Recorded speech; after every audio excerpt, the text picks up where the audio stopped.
दोस्तों KPIT technologies ज़्यादा से ज़्यादा मोबिलिटी के ऊपर ये फोकस करता है। इसका जो टेक्नोलॉजी है ऑटोमोबाइल सेक्टर में काफ़ी अच्छा इसका पकड़ है। और खाली इंडिया का बात नहीं है, ये वर्ल्ड बेसिस में इसका बहुत अच्छा डाइवर्सिफिकेशन के साथ इसका प्रेजेंस है। करेक्ट।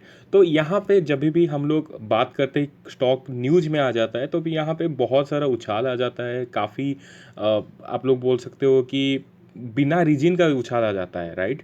और यहाँ पे क्रिएट किया जाता है वैसे ही वाइब की, वहाँ पे आप लोग इन्वेस्ट करो और ज़्यादा से ज़्यादा एंट्री कर पाओ। तो यहाँ पे मैं बात करूँगा कि ये जो प्राइस लेवल है ये क्या सही प्राइस लेवल है, और ये जो टेक्निकल एनालिसिस आपको ये पूरा प्रॉपर बताएगा। उसके साथ साथ उससे सबसे पहले हम लोग इसका फंडामेंटल और फिनेंशियल के ऊपर भी देखेंगे।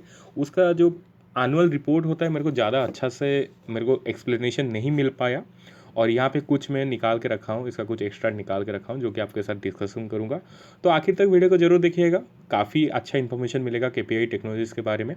नमस्कार दोस्तों, मार्केट डिलाइट में आपका स्वागत है। मैं आपको बात करने वाला हूँ आज केपीआईटी टेक्नोलॉजीज़ लिमिटेड के बारे में।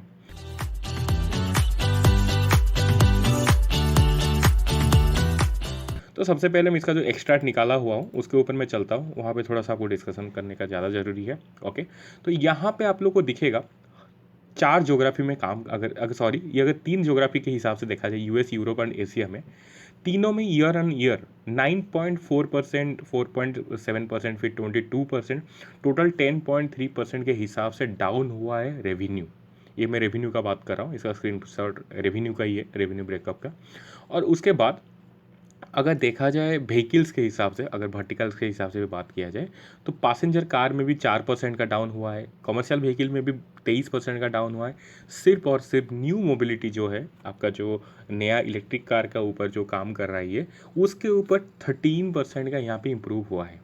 बाकी अगर अदर्स में भी देखा जाए तो पावर ट्रेन में अगर देखा जाए तो उस हिसाब से भी नीचे की तरफ अगर देखोगे यहाँ पे लिखा भी हुआ है कि माइनस में आप लोग को दिखेगा ईयर ऑन ग्रोथ, मतलब इसका मतलब है ग्रोथ नहीं हुआ है, नेगेटिव ग्रोथ हुआ है। तो इस हिसाब से बात किया जाए, अगर कंपनी कैसा है देखा जाएगा, तो उस हिसाब से आप लोग को एक बोल सकते हो कि ये वाला जो टाइम है ये एक बियरिश टाइम चल रहा है इसके लिए, आपके पीआईटी टेक्नोलॉजीज़ के लिए। बट न्यूज़ में आ रहा है पॉजिटिव, करेक्ट। और यहाँ पे आप लोग बात करोगे फंडामेंटल वाइज, तो 3055 करोड़ का एक कंपनी है मार्केट कैपिटलाइजेशन के हिसाब से। अगर आरओसी देखा जाए देन 17.9%, करेक्ट। और डेट जो है 204 करोड़ का डेट है। उस 204 करोड़ अगर 3055 करोड़ के सामने देखा जाए तो बहुत कम है, और डेट टू इक्विटी रेशियो निकल के आता है 0.19। तो डेट के मामले में ये कंपनी को हम लोग कुछ बोल नहीं सकते, ठीक ठाक है, कोई दिक्कत की बात नहीं है। इतना कम डेट है, सो हम लोग आरओई भी एक बार फोकस कर सकते हैं। दैट इज़ 15.3% का आरओई, रिटर्न ऑन इक्विटी की मैं बात कर रहा हूँ। तो बहुत अच्छी कंपनी है, और इसको मैं इसीलिए कनेक्ट नहीं कर रहा हूँ बाकी कंपनी के साथ, पीयर्स कंपनी इसीलिए नहीं कर रहा हूँ बिकॉज इसका जो एरिया ऑफ एक्सपर्टाइज है, area of working, area of operation है, ये अलग है, करेक्ट। और यहाँ पे पीयर्स में हम लोग एक चीज़ दिख जाएगा कि लास्ट 5 साल का आरओसी किस हिसाब से है, करेक्ट। तो यहाँ पे आप लोग को दिखेगा कि सामने अगर आएगा उसके, यहाँ पे आप लोग दिख भी नहीं पाओगे।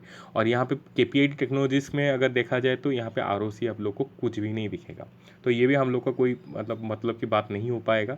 और पी के हिसाब से बात किया जाए, ठीक ठाक पी में काम कर रहा है, 23 पी इस लिस्ट के हिसाब से। अगर सबसे कम देखा जाए तो ओराकल फिनेंशियल सर्विस का दिखेगा।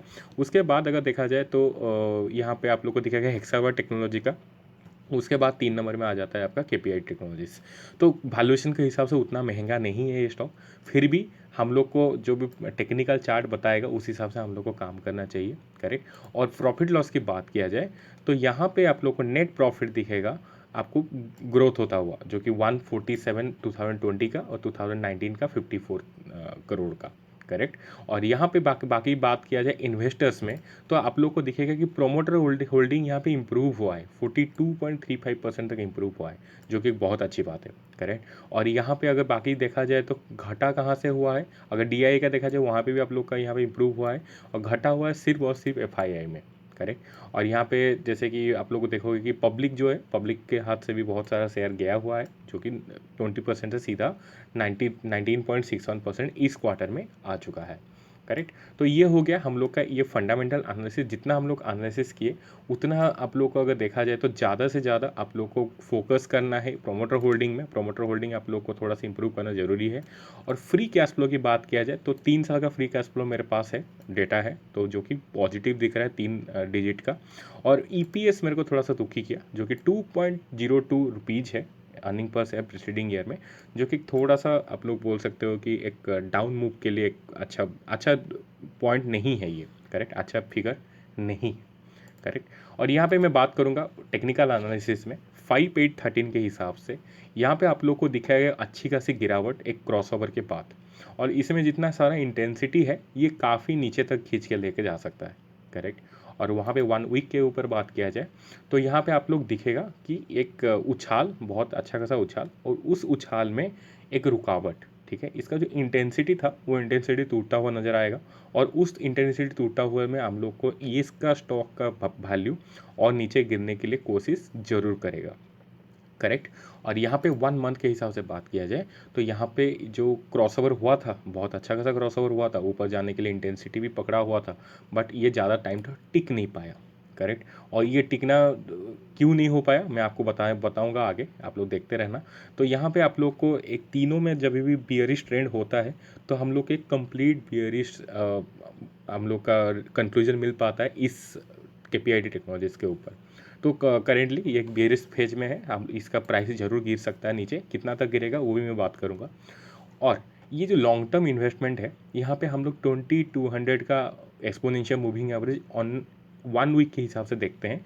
तो अब रिवर्स ट्रायंगल का हम लोग जो इंतज़ार करते हैं वो वाला मैं बात बहुत बार बोल चुका हूँ, लेकिन यहाँ पे प्रोड्यूस नहीं हुआ बिकॉज यहाँ पे जब लिस्टिंग हुआ उसके बाद 200 वीक्स ये गुजारा नहीं हुआ इसका एनएससी में। सो यहाँ पे हम लोग को चार्ट नहीं दिख पाया, बट स्टिल यहाँ पे एक चीज़ हम लोग को दिखेगा कि 20 एक्सपोनेंशियल मूविंग एवरेज से काफ़ी दूर भागा हुआ है।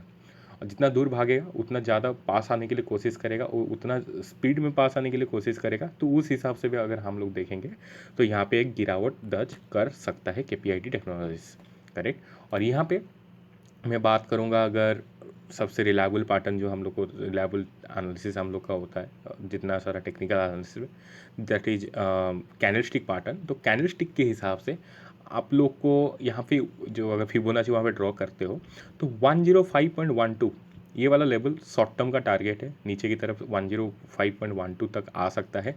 उसके बाद थोड़ा सा कंसोलिडेशन होने के बाद यहाँ पे मैं आपको ध्यान से देखना मैं क्या बता रहा हूँ, इसको मैं ड्रैग करता हूँ और इसको और जूम करता हूँ ताकि आप लोग को अच्छे से समझ में आ जाए।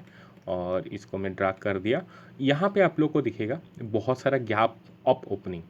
और गैप अप ओपनिंग को ये वाला जो टेल है ये कंप्लीट कर दिया है, कोई दिक्कत की बात नहीं है, और यहाँ तक भी कंप्लीट हो चुका है। तो ये वाला जो गैप अप ओपनिंग है वो वाला हम लोग मान के चलेंगे अगर ये कंप्लीट भी हो गया है। फिर भी अगर थोड़ा सा नीचे अगर आप लोग आओगे तो आप लोग जून मई और जून महीना का आसपास का आओगे तो यहाँ पे जो गैप अप ओपनिंग है तो यहाँ पे आप लोग को दिखेगा कि ये भरा हुआ नहीं है अभी भी, ये वाला जो चीज़ मैं बात कर रहा हूँ। तो यहाँ पे अभी तक कंप्लीट नहीं हुआ है, कभी ना कभी इसको कंप्लीट करने के लिए ज़रूर आएगा। तो जो मैं यहाँ पे बात किया कर रहा हूँ सतर्क रहने की, तो यही है सतर्क घंटी। करेक्ट। इसका जो 47 आधा से भी कम वहाँ तक आराम से गिर सकता है, क्योंकि जब भी अच्छा एक कंपनी होता है उसका कंप्लीट फेज कंप्लीट होने के बाद, मतलब उसका जो लूप कंप्लीट होने के बाद ही ऊपर चढ़ता है। तो अगर उस हिसाब से बात किया जाए तो यहाँ पे 47 का लेवल आराम से आ सकता है, ये वाला आप लोग ध्यान में रख के इन्वेस्टमेंट इसमें करना है। करेक्ट। अगर आप लोग का इन्वेस्टमेंट है देन बेटर है कि अभी निकल जाना ही ज़्यादा आप लोग के लिए, सेहत के लिए और पोर्टफोलियो के लिए, दोनों के लिए अच्छा होगा। और यहाँ पे अगर देखा जाए तो इसको आप लोग इग्नोर नहीं कर सकते। करेक्ट। तो इसको ये वाला लेवल का आप लोग ध्यान में रख के उसी हिसाब से काम ज़रूर करना। तो यहाँ पे मैं डाइवर्जेंस चेक किया था, तो डाइवर्जेंस के हिसाब से अगर डाइवर्जेंस यहाँ पे बनेगा, अभी तक बना तो नहीं है, अगर डाइवर्जेंस बनेगा, जितना प्रतीत हो रहा है कि नहीं बनेगा, बट अगर बनेगा तो यहाँ पे थोड़ा सा उछाल दिखा सकता है फॉर 1 डे चार्ट के हिसाब से। और निफ्टी के साथ कोरिलेशन कोफिशिएंट यहाँ पे आप लोग को दिखेगा 0.79। 0.79 एक बहुत अच्छा आप लोग का बोल सकते हो कि जितना 80% के आसपास का मूवमेंट ट्रैक करेगा निफ्टी के साथ। कभी भी आप लोग केपीआईटी टेक्नोलॉजीज के ऊपर एनालिसिस करते हो तो स्टैंड अलोन बेसिस में बिल्कुल मत कीजिएगा, निफ्टी को साथ में लेके कीजिएगा। निफ्टी जिस तरह मूवमेंट देगा उस हिसाब से केपीआईटी टेक्नोलॉजीज का लगभग 80% का मूवमेंट रहेगा। करेक्ट। और यहाँ पे जो मैं बात किया था ये निफ्टी क्यों केपीआई टेक्नोलॉजीज क्यों बढ़ रहा है इतना, तो यहाँ पे आप लोग वो आंसर मिल गया होगा कि निफ्टी के साथ कोरिलेशन अच्छा है, इसलिए जब बढ़ता है निफ्टी बढ़ता है तो ये उसके साथ ऊपर खींच लेता है। करेक्ट। और यहाँ पे और एक अच्छी बात है कि 1 डे के हिसाब से यहाँ पे आप लोग को दिखेगा एक ओवरसोल्ड जोन में आ चुका है। स्टोकेस्टिक आरएसआई और हाइकनसी का जो कॉम्बिनेशन है उस हिसाब से आप लोग को एक अच्छा रिव्यू मिलता है, आप एक अच्छा कंक्लूजन निकाल सकते हो। ठीक है, तो यहाँ पे आप लोग को दिखेगा मतलब ओवरसोल्ड जोन में, तो उस ओवरसोल्ड जोन से आप लोग को कोई भी बाइंग सिग्नल नहीं मिला हुआ है, तो यहाँ पे हड़बड़ी करके पोजीशन लेना काफ़ी समझदारी की बात नहीं होगा। करेक्ट। और यहाँ पे 1 वीक के हिसाब से बात किया जाए, ये आप लोग को और अच्छे से कंक्लूजन दे देगा। यहाँ पे जो 2 रेड कैंडल बना है और यहाँ पे एक अच्छा खासा ओवरबॉट जोन में काम कर रहा है और नीचे की तरफ आने के लिए संकेत दे रहा है, तो ये एक बहुत अच्छी संकेत है कि ये कंप्लीटली मिड टर्म में नीचे आएगा। इस मिड टर्म के नीचे आने के लिए लगभग जैसा हम लोग का प्राइस टारगेट की हम लोग बात किए थे वो आराम से अचीवेबल है। करेक्ट। उसके हिसाब से आप लोग यहाँ पे भी कंक्लूजन ले सकते हो इसके ऊपर। करेक्ट। और 1 मंथ के हिसाब से बात किया जाए तो यहाँ पे कोई भी वॉल्यूम का चार्ट नहीं दिखेगा, तो और यहाँ पे जितना ग्रीन कैंडल बना हुआ है तो उस ग्रीन कैंडल के हिसाब से हम लोग को लग रहा है कि एक बार यहाँ पे जो रिवर्सल जो होता है वो संभव बहुत जल्दी हो सकता है। करेक्ट। तो ये था केपीआईटी टेक्नोलॉजीज़ के ऊपर काफ़ी सारी बातें फंडामेंटल और टेक्निकल हम लोग बात किए, और उसका जो बिजनेस मॉडल है उसके ऊपर थोड़ा सा बात की जो कि कंप्लीट मतलब क्लैरिटी के साथ, जो कि मोबिलिटी के ऊपर काम करता है, सिंपल सी बात है ऑटोमोबाइल सेक्टर के ऊपर। तो उस हिसाब से बात किया जाए कि अगर यहाँ पे इन्वेस्टमेंट करना है आप लोग कर सकते हो, बट इसी लेवल में नहीं, आप लोग एक प्रॉपर लेवल को वेट करना पड़ेगा। वो लेवल ऑलरेडी मैं बता चुका हूँ, आप लोग ऑलरेडी उसमें ध्यान दे के काम करना ज़रूरी है।